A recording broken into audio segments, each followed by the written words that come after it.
March to Save Our Schools send a clear message to the Labour councillors: save our schools next Thursday or get us sacked in the next election.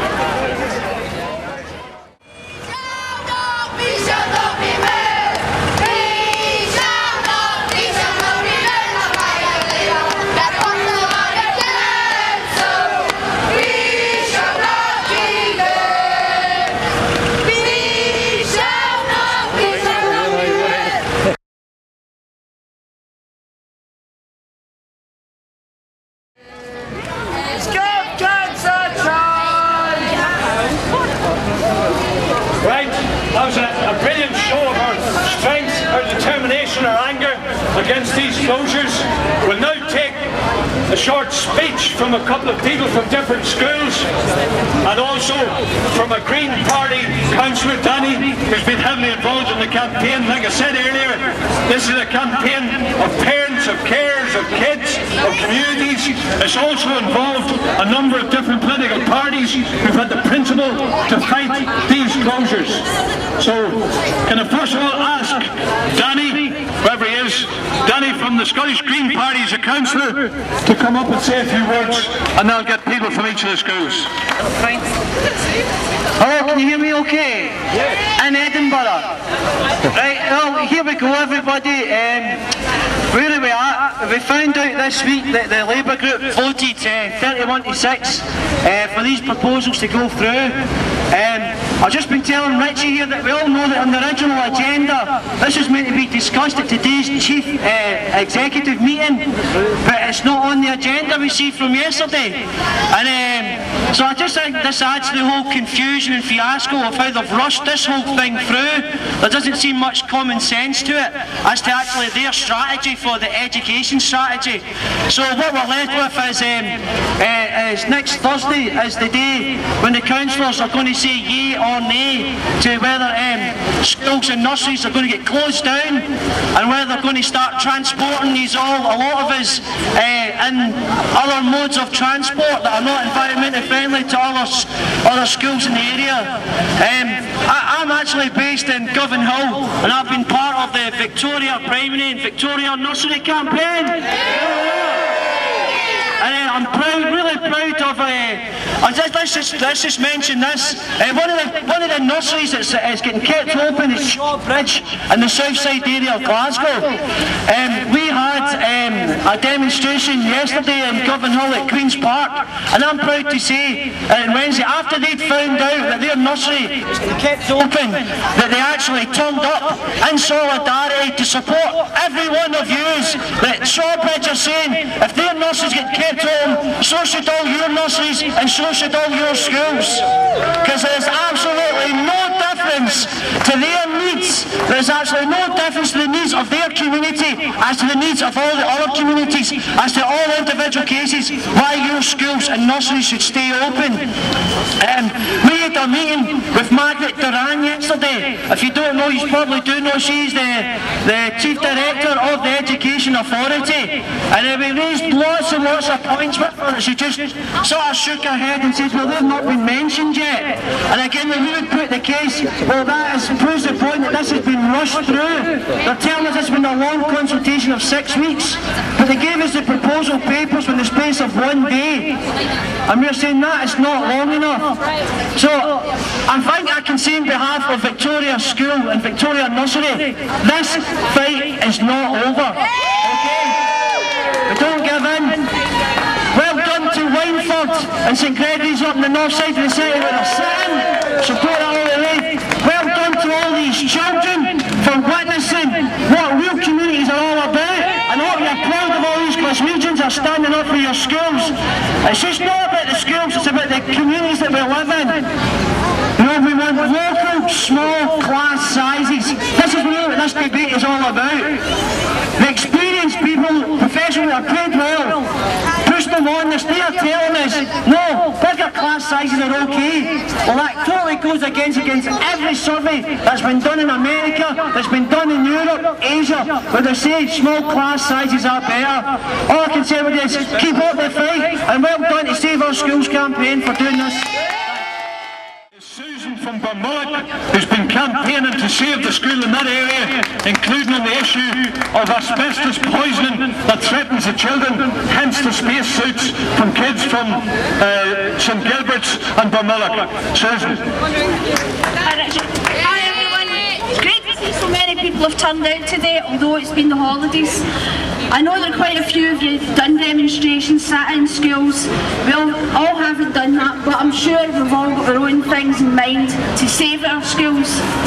On the proposals of moving our children through asbestos-ridden sites on roads that don't have safety, we want Stephen Purcell to come and face us and tell us why he has decided to take this route. It makes no sense. They say they want to safeguard their children's future. They're not safeguarding the future, because if they go to a school where a road is very unsafe, what will make him change his mind? A death of one of our children? I don't think so. Make your change now and make it in our favour, not yours.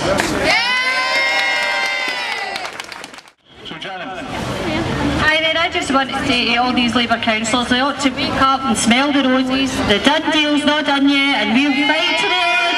We're not going to go away, we're not going to just sit back and take what they say. After all, we voted them in. Let them deal with their community and keep us all together, and all our children should have their future education kept. Thanks a lot. The four corners of Glasgow have been united through this campaign. That's one of the things we can be proud of. And at a localised level in Maryhill, which faces 5 closures, although one has been saved as a result of the campaign, we have unity in action in a very graphic way. The school sit-ins over the whole of the Easter holidays by the Wynford and St Gregory's people, the parents, the carers, the grandparents, the education workers, members of the community who care. Unlike this Labour administration, the Labour Council are the wreckers who are trying to disrupt the education of the children. The people occupying are the saviours of those schools trying to resist those closures. I'll now introduce 2 speakers from Wynford and St Gregory, Nicky and Alison. Stand together, united.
Basically, we've been into our schools and they've told us if we're not at the school on Monday for the kids coming back, that our school, all the kids at the 2 schools are getting bussed without our permission up to 2 receiving schools. We are not even allowed to drop our reins off in the playground. We have to leave them at the school gates for the kids to go into the playground. And we've just gone there and watched our kids getting put on a bus in these schools. Shame on you! Shame on you! Shame on you! Shame on you! At the end of the day, we don't get rights to say where our kids are educated. At the end of the day, it's a democracy, as Alison said. It's our choice, not theirs. They don't have to get up in the morning and look their kids in the face and know that you've got their school you don't want to go to, son, because they can't get the money. But they can find the money for their expenses. Yeah.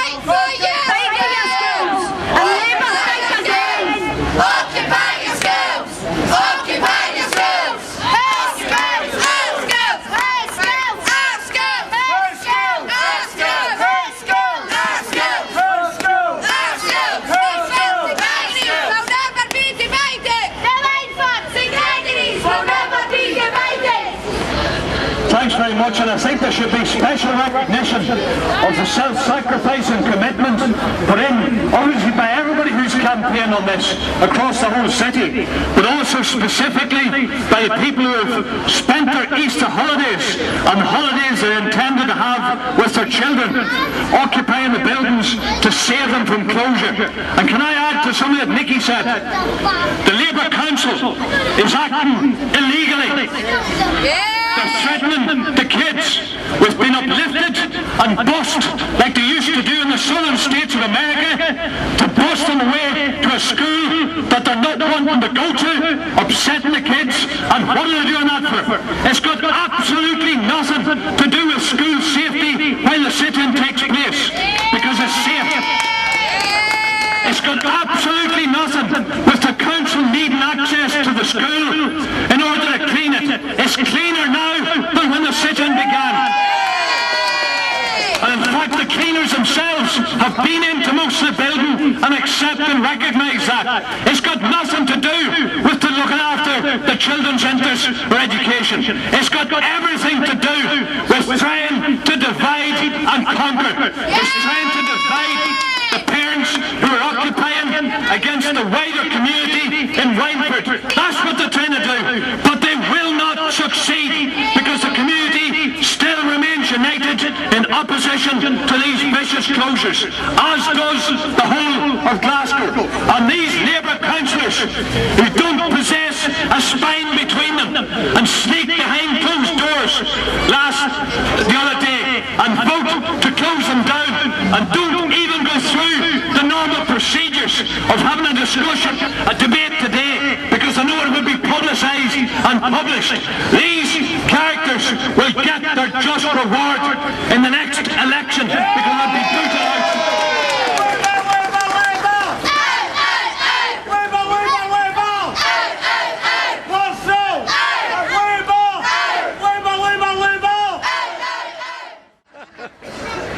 So, in closing this, can I mention a couple of things that are really important?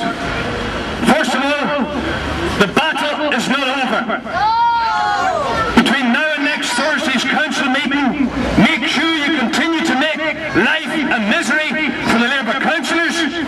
Not half as miserable as they want to make it for kids, obviously, but bombard them with phone calls, with personal visits, with emails, and remind them of the choices they face.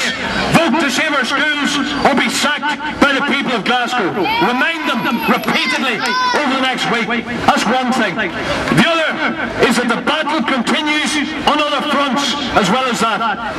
I'm organising a delegation up to the conference of the Scottish Trade Union Movement in Perth. We've put forward an emergency motion to try and get debated at that conference next week, to try and get the backing of the trade union movement that organises workers across Scotland, to get support for the campaign to stop the closures. That's one front we're trying to fight on. And the other is to make sure that you get copies of the leaflets that we've got here today, to build for next Thursday's blockade of the council meeting. Next Thursday, the full council meeting here at lunchtime, blockade it with even bigger numbers than exist here today, and remind them as they go in, they will not hide from our scrutiny. Stephen Purcell might think that he is the invisible man. He can go off to New York, as somebody said, on St. Patrick's Day, but he can't see the people, either of Irish origins or any other origins, that live in Glasgow to answer for his closures. So turn out in vast numbers, expose these creatures and bombard them in between times. The battle continues. And one other thing, we will alert you. We're probably organising a solidarity rally in support of the sit-ins, possibly over the weekend at Wynford and St. Gregory's. If you've not already given me your contact details, do so. We'll email and text message to give any details. We're planning to do that in support of the sit-ins, to show these people that the fight continues and we're united in conducting that fight. Thanks very much.